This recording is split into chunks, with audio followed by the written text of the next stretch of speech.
नमस्कार। आज हम फालियस नरीमन की आत्मकथा बिफोर मेमोरी फेड्स पर बात करने वाले हैं। ये किताब, जैसा कि नाम से ही जाहिर है, एक बहुत ही अनुभवी और प्रतिष्ठित विधिवेत्ता के जीवन पर है। उनके अहम मुकदमे, उनके विचार और खासकर भारतीय न्याय व्यवस्था पर उनका नजरिया, ये सब इसमें है। जी हाँ।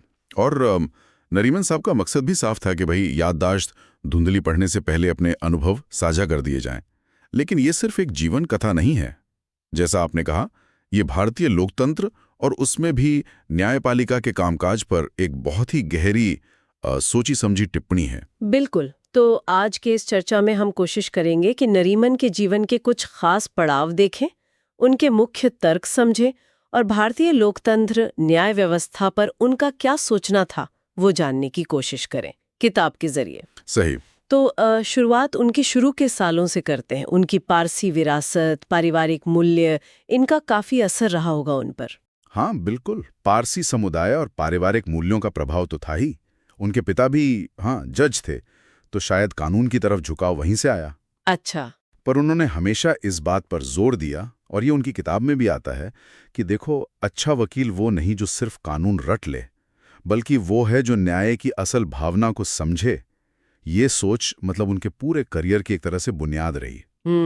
और उनके करियर का एक बहुत बड़ा, शायद सबसे चर्चित पड़ाव था केशवानंद भारती केस 1973 का।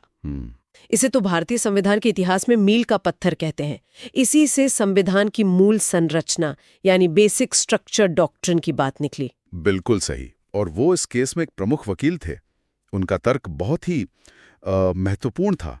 उन्होंने कहा कि हाँ, संसद संविधान में बदलाव कर सकती है, संशोधन कर सकती है, ये अधिकार है, लेकिन वो संविधान की पहचान, उसकी आत्मा, उसके मूल ढांचे को ही खत्म नहीं कर सकती। अच्छा, मतलब एक सीमा तय कर दी गई। हाँ, एक लक्ष्मण रेखा खींच दी, यूं कहें। ये सिर्फ कानूनी नहीं, एक दार्शनिक तर्क भी था। और ये फैसला आज भी संविधान की व्याख्या में बहुत अहम है। फिर आया 1975 का आपातकाल। नरीमन इसे भारतीय लोकतंत्र के लिए एक बहुत बुरा दौर मानते थे और उन्होंने उस वक्त न्यायपालिका की भूमिका की, खासकर सुप्रीम कोर्ट की, काफी आलोचना की है ना? हाँ, बहुत तीखी आलोचना की है। और वो खास तौर पर एडीएम जबलपुर केस का जिक्र करते हैं। उस फैसले में, आपको याद होगा, कहा गया कि आपातकाल में जीवन और व्यक्तिगत स्वतंत्रता के मौलिक अधिकार भी निलंबित हो सकते हैं।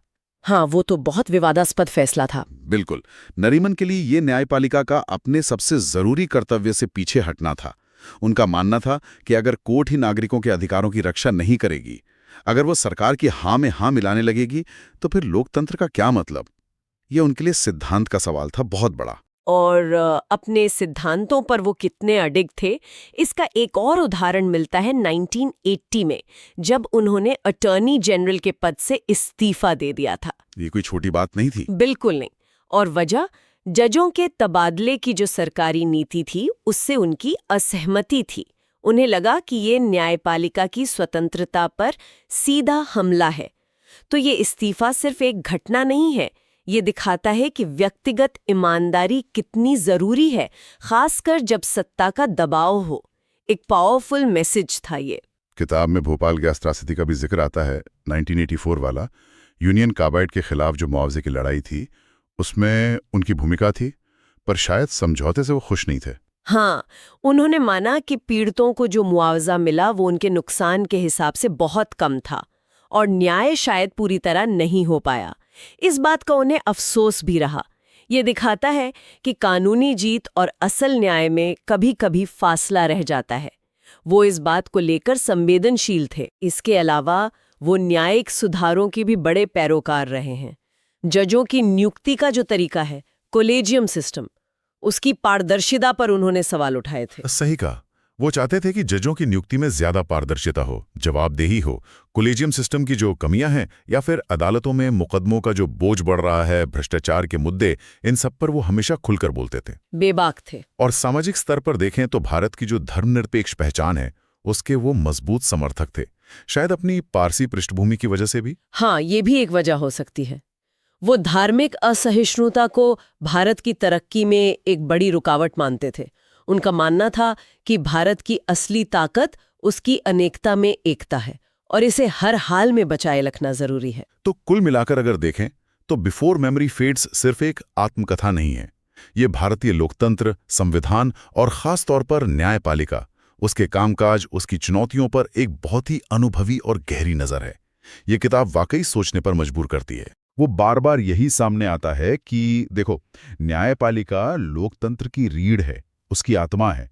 अगर ये स्वतंत्र नहीं रहेगी, निष्पक्ष नहीं रहेगी, तो पूरा ढांचा ही कमजोर हो जाएगा। ये किताब सिर्फ कानून या राजनीति वालों के लिए नहीं, बल्कि हर नागरिक के लिए ये समझने में मददगार है कि हमारे संवैधानिक मूल्य कितने अहम हैं और उनकी रक्षा क्यों जरूरी है। और शायद अंत में एक सवाल जो हम सबके मन में छोड़ जाती है ये किताब, नरीमन ने न्यायिक स्वतंत्रता पर इतना जोर दिया। आज के समय में जब विधायिका और कार्यपालिका की शक्तियों को लेकर लगातार बहस चलती है, तब संविधान की मूल संरचना को बनाए रखने की चुनौती और भी जटिल हो गई है। ऐसे में न्यायपालिका अपनी स्वतंत्रता और उस जरूरी संतुलन